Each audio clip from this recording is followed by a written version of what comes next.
Hey, welcome into the Snap Fantasy Football Podcast. I'm your host, Mack, and today we're going to be talking about quarterback rankings for championship week. This is the most important time to get this position right, and for those of you out there who have been streaming up into this point, we got you for a start of the week. If we don't talk about a player that you might be considering starting, leave a comment down below and we will get to each and every question throughout the week. Lando, I'm going to kick it over to you, my man. Who is your number one quarterback on the week for week 16? Mac, it's good to see you. It's good to talk to you. It's championship week, and I'm going to roll out the champion, the reigning, or the former MVP candidate. Patrick Mahomes, he's the guy. He plays Atlanta. It's in a great spot. He's a no-brainer.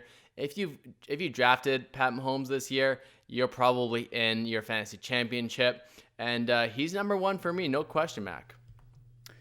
I don't disagree with that, Lando. It's a pretty chalky pick, and coming in at number two, we're also going to stay fairly chalky. Aaron Rodgers going up against the Tennessee Titans in a plus matchup.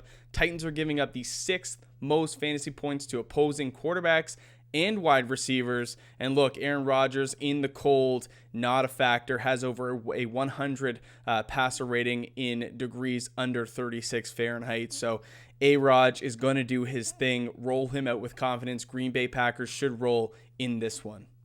I'm going to stay in the flames with my number three quarterback, and that's going to be Lamar Jackson. The New York Giants defense has been pretty good lately, but the Baltimore Ravens are in playoff mode. They need to win to make the playoffs, and Lamar's been running a lot more lately. He has been good, and he's been so good lately. So he's gotten you through the fantasy playoffs so far. I think you still have to stick with Lamar Jackson this week in a not the greatest matchup, but he's still a start for me. I mean, coming off 2 week-winning performances for you, really kind of carried us through the Scotty Fish Bowl, Lando, all the way to the conference finals. I look at Lamar Jackson like a running back who throws the football.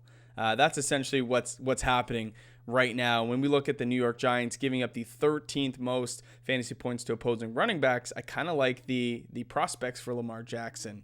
Now, I'm going to go with my personal fantasy MVP, the guy that's carried my teams throughout this whole 2020, and that's Kyler Murray, coming off the highest yardage output over his career, 406 passing yards last week. I really, really like Kyler Murray this week going up against the San Francisco 49ers. And if we look back to week 1, Kyler ran wild on the 49ers, 91 yards, a rushing touchdown. That shoulder looks a little bit better. I think he's returned to form, and the Cardinals are getting hot going into a potential playoff run. So I like Kyler Murray this week to get me that fantasy championship.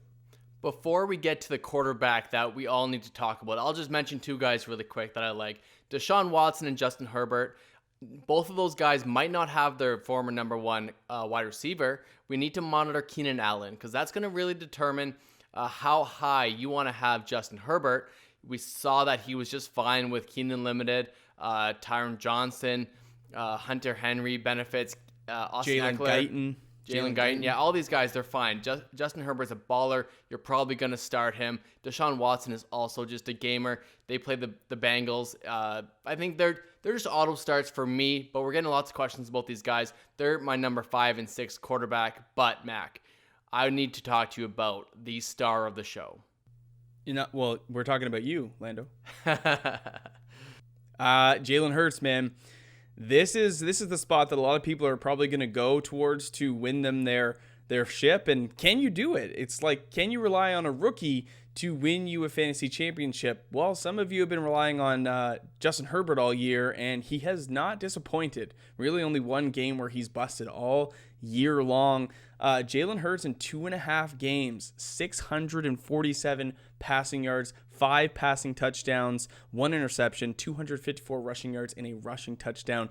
He's been unbelievable. And I think going up against a Dallas defense that has been beaten across the board from every single position, how do you shy away from Jalen Hurts? Like, am I crazy to think that he would be our number 7 quarterback, or is it really just too good? It feels a bit crazy, like having him above Josh Allen, Tom Brady, Baker Mayfield. Ryan Tannehill, guys that have been good all season long. Like, Tom Brady's in a great matchup against Detroit, but I would start Jalen Hurts over Tom Brady this week against Dallas. Man, Over Josh Allen. Over Josh Allen. It's scary, man. I got it, but if you're going for that title, you're going for the championship, why play it safe now? You need to win it. Playing a Baker Mayfield that gets you 20 points might not do it for you, but playing Jalen Hurts that maybe has, a 15-point floor, but so does Russell Wilson. But he has like a 40-point ceiling. You got to go with Jalen this week. It's awesome. And I think Jalen Hurts being way more mobile than a lot of people gave him credit for has really opened up the run game for the Philadelphia Eagles, and Miles Sanders has been a real benefactor of that. So I really like Jalen Hurts this week, and I'm struggling between him and Ryan Tannehill or him and Kyler Murray in a lot of leagues. I don't know if I have the confidence to roll him out over Murray, but I don't disagree with you if you want to go that direction. So Josh Allen comes in number 8. Landon, Josh Allen's been great. He's been fantastic. They go up against the New England Patriots this week, who have been eliminated from the playoffs, but that doesn't mean that Bill Belichick won't be trying to provide some resistance. So do you have any confidence in Josh Allen this week as a top 10 player, and are you rolling him out over guys like Baker Mayfield or Tom Brady, who you just talked about? So I'm still going to roll out Josh Allen, but it's high risk.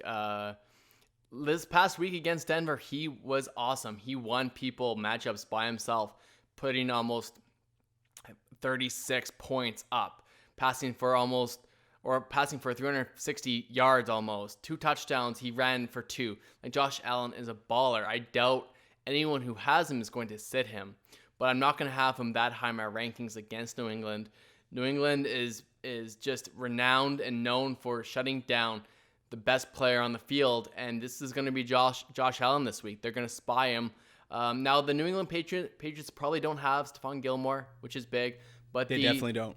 Buffalo Bills do not or might not have Stephon Diggs. I mean, they've locked up the division title for the first time in many years. So I think since '93. That's wild for the Bills, and I'm excited for that team generally and Josh Allen as a whole. But I just don't have him as a week-winning quarterback this week. Right. I just don't have that confidence, Mac. I hear you, man. Tom Brady comes in at number 8 for us, going up against the Detroit Lions. The matchup is really, really good for Tom Brady, but again, I don't think he has the ceiling that some of these other players might have, like a guy we're going to talk about next, which is Baker Mayfield. So I think Tom Brady is in a very safe place this week, but I don't see the ceiling. So our rankings obviously account for floor and ceiling, but Tom Brady is certainly not a ceiling play. If you are down in your matchup, I think there are other options for you to sort of explore other than Tom Brady. Yeah, last week, if you watched the game, he got unlucky with Mike Evans kind of falling down at the 2-yard line and Leonard Fournette vulturing 2 touchdowns. And it would have been better, and it would have been better for our Scotty Fishbowl team. But this happens. Detroit, it could just be a big run-heavy game for the Buccaneers. Yeah. Baker Mayfield comes at number 9, and this is a guy with this huge ceiling going up against the New York Jets, who, look, they came out and made Jared Goff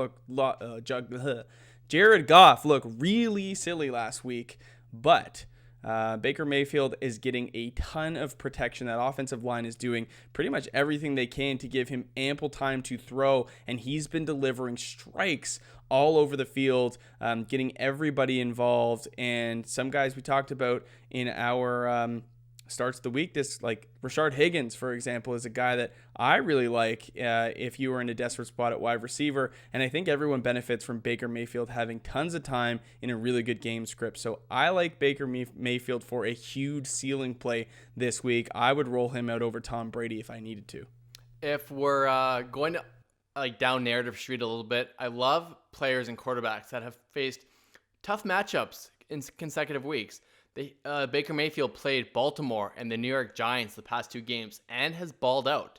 So now he gets to play the New York Jets. And because the Jets just won a game, the Browns are not going to take them lightly. They need that playoff spot. They're going to show how good they are basically at football. Like this, the Browns are the real deal and Baker Mayfield's the real deal. I think he has a good week as well. Yeah. Coming in at number 11, we've got Ryan Tannehill going up against the Green Bay Packers. Coming up last week, week 15, number 1 quarterback on the week, absolutely balled out. The matchup was different. Now he's got to go up against Green Bay in the cold. A top 3 corner in Jair Alexander. It's not going to be the easiest day for him, and the game script should be run the football, pound the rock with Derrick Henry to a Green Bay Packers defense that's really giving up a ton on the ground. I believe they are the number 3 for giving up opposing fantasy points to the running back position. So not a good game script for Ryan Tannehill, I think. He still has upside with playmakers like Corey Davis and Jonnu Smith back, as well as A.J. Brown, but I really do think this is a Derrick Henry game, and Ryan Tannehill still has upside, but I'm a little bit iffy on if I should roll him out this week.